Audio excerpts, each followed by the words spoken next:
সিঙ্গাপুরে আসবো আর সিংহের মুখ থেকে পানি পড়া দেখবো না তা কি হয়? এটা হচ্ছে ট্রেডিশনাল টুরিস্ট স্পট, সিংহের মুখ থেকে পানি পড়া, তো সেটা আমরা আজকে দেখতে আসছি।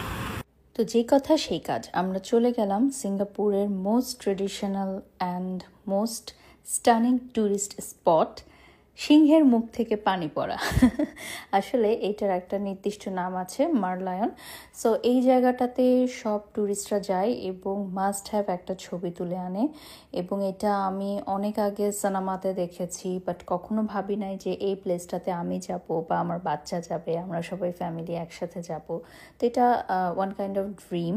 তো আলহামদুলিল্লাহ আমার সেই স্বপ্ন পূরণ হয়েছে এবং আমি এত সুন্দর পৃথিবী দেখতে পেরেছি। আসলে যখনই দেশের বাইরে যাই, আপডেটেড কান্ট্রিজগুলোতে যাই, তখন মনে হয় যে আসলে বাহিরের দেশে কত সুযোগ সুবিধা, কত সুন্দর সব কিছু, টেকনোলজি থেকে শুরু করে মানুষের বিহেভিয়ার, মানুষের আচরণ, সব কিছুই আসলে অন্যরকম। আসলে ওয়ার্ল্ড এক্সপ্লোর যত আপনি করবেন তত আপনি নিজেকে ক্ষুদ্র মনে করবেন আর আপনার মনের প্রশান্তিটা বাড়বে। সত্যি অনেক কিছু শেখার আছে। যেমন এই প্লেসটাতে দেখেন অনেক ট্যুরিস্টরা এভরি টাইম ছবি ভিডিও করছে, বাট প্রত্যেকেই কিন্তু আরেকজনকে স্পেস করে দিচ্ছে ছবি ভিডিও তোলার জন্য। এবং যখন কেউ ছবি ভিডিও করে, সামনে দিয়ে কেউ যাওয়া আসাও করে না, এতটা সিভিলাইজড যে মানুষ ওয়েট করে যে আমরা একটা ছবি তুলছি, এটা শেষ হলে তারপর সে মুভ করবে।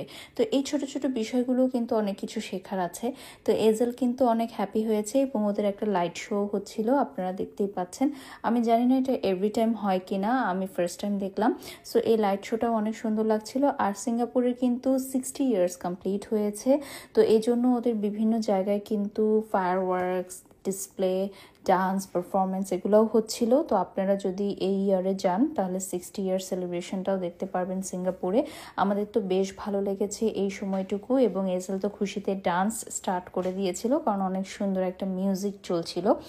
তো এই জায়গাটা আপনারা অবশ্যই ভিজিট করবেন এবং প্রত্যেকটা ট্যুরিস্ট এসে এখানে সবার আগে ছবি ভিডিও করে যায়, আর কোনো জায়গা যাক বা না যাক। আর এই জায়গাটা কিন্তু সম্পূর্ণ ফ্রি অফ কস্ট। সিঙ্গাপুরের বেশিরভাগ ট্যুরিস্ট স্পট ভিজিট করতে হলে কিন্তু পে করে টিকিট কাটতে হয়, বাট এই জায়গাটা সম্পূর্ণ ফ্রি অফ কস্টে আপনি এনজয় করতে পারবেন। সকালে আসলে অনেক সুন্দর একটা ভিউ পাবেন, আবার রাতেও কিন্তু অনেক সুন্দর ভিউজ থাকবে। পেছনে দেখতে পাচ্ছেন কিছু ইন্টারন্যাশনাল ব্র্যান্ডসের খুব বিগেস্ট স্টোরগুলো আছে, সেখানে অবশ্য কিউ দিয়ে আপনাকে দাঁড়িয়ে তারপর যেতে হবে। And my beautiful outfit from fashion lab.